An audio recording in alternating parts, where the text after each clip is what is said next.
Welcome to the Hopefulist, a daily talk show hosted by veteran broadcaster Wendy McClure. Join Wendy each day as she shares her life lessons that transformed her from perpetual pessimist to the ultimate hopefulist. The perfect morning show to get you caught up on the day's top stories while sharing insights that will lead to positive transformation and bring out the hopefulist in you. For more inspiration, visit hopefulist.com. And now, here's your host and hopefulist, Wendy McClure. Good morning. Here it is, Wednesday. Happy Hump Day. Already to the middle of the week. Isn't that great news? The week is going by fast, because we got off on Monday. We had a little bit of a short week. Can't believe it's Wednesday already. Hop, skip, and a jump to the weekend. Feeling good. Now, I have been up since 2 a.m. thanks to my girl Tucker. Tucker will often, when something's wrong, jump off the bed in the middle of the night. And my pupternal instincts always alert me to this. The minute she jumps off the bed, I wake up immediately. Because she won't do that unless there's something wrong. So she jumped off the bed, and she had a little getting sick incident, which is fine. Got her in the bathroom, got her on the tile floor before she hit the carpet. And I tried to get back to sleep after that because, then I put her outside and I cleaned it up, did all of that, went back to bed, laid there for about 20 minutes, half hour. I was like, I don't think this is going to work. So I got back up and I've been up. So I'm doing this early. It's 5:27 and we're going to bang this out. And then Mama is going back to bed. Yes, can't wait for that. Bed is calling me. I've got some tech news for you this morning. Apparently, Apple has been awarded a trademark on a foldable screen for smartphones. They say that Samsung is already working on one as well. I don't know what this means for them. They also say that a lot of companies will trademark something that they never actually bring to fruition. So we'll see what happens. I guess it'll be like a flip phone, but with a screen. That's what I'm guessing, so we can go back to a smaller size phone. I'm okay with that. I liked the tiny little phones. I thought they were awesome. So if we can still get the same size screen with more compactness, I think that's a plus for everybody. So I am definitely on board with the foldable screen phone. Let's just see how long it takes to get to market. Joe and I got new phones in November. We bought them on Black Friday. So we haven't even had them for a year yet. We typically keep our phones 2 to 3 years at the very least. I think they were about 3 years old when we upgraded to this one because they are just so expensive now. And we ended up having to do the lease. So, we're doing the lease. So either after 18 months, we have to either purchase the phone or upgrade to the next phone, which I'm sure will be a lot more money because we got a deal because it was Black Friday. Nothing like the deal I had gotten on our last phones. On the last phones that we bought, we paid $1 for each of them. I'm still waiting for the other shoe to drop on this one. I had woken up. Joe was off that day. I don't know if I think that I was not working, either that or I was off for the day. I know it was during the week. It was right around Christmas time. And this was when the 5S was the prevalent phone. Nope. I take that back. It was the 6S. So it was maybe 4 years ago, something like that. And I was watching the news in the morning, and it was like the national news, and they had said there was a deal going on that day for, I think it was definitely Sprint customers, because that's what we have, and then another phone company, I don't remember which one, that you could buy an iPhone 6S for $1. I'm like, okay, there's a catch. There's got to be a catch. So we actually called Sprint, and they're like, no, it's not, you just have to sign up for 2 years. Which we were used to doing because that's the way that it used to work. You used to have to sign up for a 2-year plan in order to get the discount on the phone. So we went off to Best Buy, and I was like, we want 2 new phones. She's like, all right, here's the phones you can get for $1. first time I had the rose gold phone. Loved it. Loved the rose gold. Had to go out and get a clear case so everybody could see that I had the cool rose gold phone. And not only did we only pay $1 for each of our phones, then Best Buy gave us a $200 gift card to turn in our old phones. So we actually made $398 that day. I'm still waiting for the catch. It's been a couple years now. I think that we got away with it. But after that deal, of course, having to pay a certain amount a month is very annoying. But that deal just was not coming around again. I kept waiting for a deal, kept waiting for something, and nope, nothing like that was going to happen again, at least not that I saw. So we finally broke down. We actually went online that day to purchase just a little bit of an upgraded phone. We were looking, I think the 8s were out and the 10s were out. And we were looking to maybe get a 7. Like, we don't need the top-notch, top-of-the-line, phone. We don't really use it for, anything other than Facebook, email, texting, once in a while a phone call.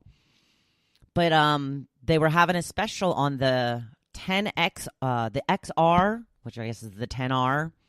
And it was cheaper to get that phone than it was to get any other phone, including the 7. So I was like, all right. And it's nice. It's a little bit bigger than the last phone we had, and it has all different colors now. So I got me a red one because that's my favorite color, and Joe got him a blue one because that's his favorite color. So we went with the clear, the clear cover once again, the case that is. So there's some tech news for you this morning. Moving on to some relationship news. Couples who make fun of each other have better relationships. Now, the article that I saw this on posted a picture of Ryan Reynolds and Blake Lively. They really do have fun with each other. They have these social media fights back and forth, and they're all pretend, they're all for fun. And they seem to really have a fun time in their relationship. Joe and I make fun of each other a lot. I probably make fun of him a little bit more than he makes fun of me, but he gets his fair share in. Don't worry about it. He definitely gets his shots in, but it's all in like a loving way. You can tell that we're kidding each other. And I often think, if I were married to somebody else and I would just say, okay, nerd alert. I don't know if they would take it as well as Joe does. Joe thinks it's funny. I'll call him a noodle head at times or stupid head. I call him a dork. And your typical comeback to me calling him a dork is, well, you married a dork. Touché, Joe. Touché. Excuse me. So they're saying that if you can have some good-natured ribbing back and forth, it makes for a better relationship. So, yeah, I think that's, pretty agreeable. I think that not only can you, if you laugh at your partner, you laugh at yourself. So that's the good news. And it just makes life more fun. Just a little bit of ribbing here and there. Nothing mean. He doesn't call me fat. Because then I would kill him. So, I mean, not literally, but yeah, he'd be in trouble then. But he knows where the line is. You all should know where the line is for your other, for your significant other. I saw an article yesterday about stars who used to work at McDonald's. Celebrities that used to work at McDonald's. I thought I'm going to jot a couple of these down. Rachel McAdams worked at McDonald's. Jay Leno worked at McDonald's. Pink worked at McDonald's. I did not know that. I'm wondering if she worked in this area because she grew up in Doylestown, Pennsylvania. But I think she hit the road out to L.A. pretty early. I know that her and her mom kind of bumped heads a little bit, and she took off and said, I'm heading out on my own. So I don't know if she worked at a McDonald's out there or a McDonald's in good old Doylestown, Pennsylvania. Another interesting person I thought that worked at McDonald's, Jeff Bezos. He is the owner, CEO, and founder of Amazon. Richest man in the world right now, I believe. So, yeah, humble beginnings. And who doesn't love McDonald's? Now I want a quarter pounder with cheese. Now I want a cheeseburger. Yummy, yummy. So I put on my Hopefulist page yesterday as a topic, what was your very first job? Got lots and lots of responses. I got some pretty funny stories. Michelle said that she first started working at Ponderosa, which is a steakhouse. It's a little bit of a who's who and a where's where, and, landmarks and a walk down memory lane. As Hippie Chick says, I worked at the I-95 Marketplace at a pizza place. I-95 Marketplace was a huge, almost like a flea market, like an inside flea market. It was around for quite a while. It's gone now, but yeah, it takes you back.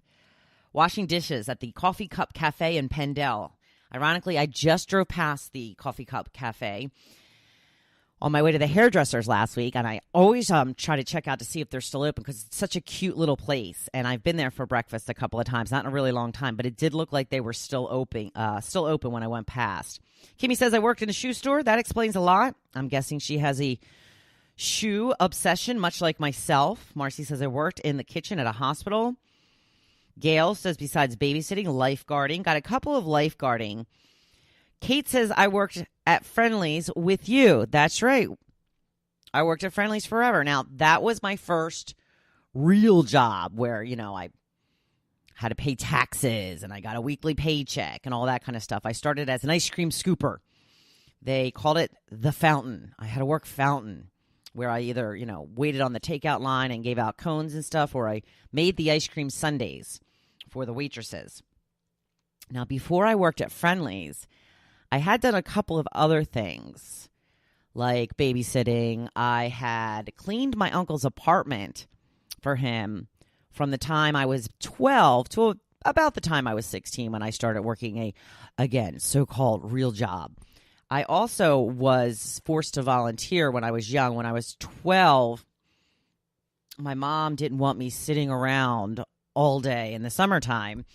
So I was forced to do some volunteer work. I had to work as a camp counselor one year at the YWCA.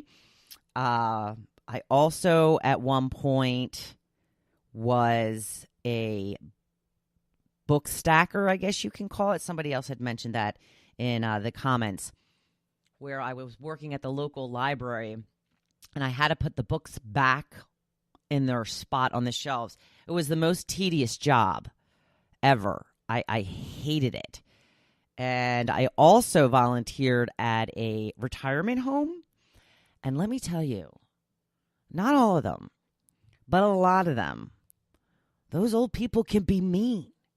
I would try to help. Nah, I don't need your help. And mean. Just mean. And I was like a 12-year-old girl, very intimidated. I begged my mom to let me stop working at this retirement home. And I think that was the same year I worked at the library. I did both of them on different days. And she did let me stop.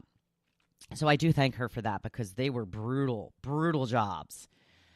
What else did I do? I thought there was one other thing that I was a mother's helper for a little while as well. So, and then I went on to Friendly's. Joe says he did a paper route. Vicky says counter girl in the White House bowling alley. She says, I just dated myself. Not familiar with that. I'm guessing that's around the Monmouth County area. Gail says clerk in a department store. Mary says Surf City Pharmacy at the ripe old age of 14. Surf City Pharmacy just closed down a couple of years ago, maybe 5 years ago, somewhere around there. It was a staple here in on Long Beach Island in Surf City, obviously. Ann says making pizza sauce at Celebration Station until I sliced my hand. Then they made me clean the bathrooms all day. You had to clean their bathrooms all day long. I'm sure you had to do something else. Now, Jim says besides lawn mowing, leaf raking, and paper routes, the first job I had to get working papers for was Greenwood Dairies. So he must have been working before. Is it before the age of 16 you need working papers, or maybe before the age of 18? I think I did need working papers to work at Friendly's, and I know I didn't work there before 16, so maybe it is under 18. I don't know if it's the same today. I have no idea about this stuff. I do not have kids. I didn't have to worry about getting anybody working papers or anything like that. Charlene says babysitting, then Jack in the Box. Yes, here it is. Veronica says shelving in the local library. Ugh, so tedious. Joe says Manasquan Beach Crew. Now, that's a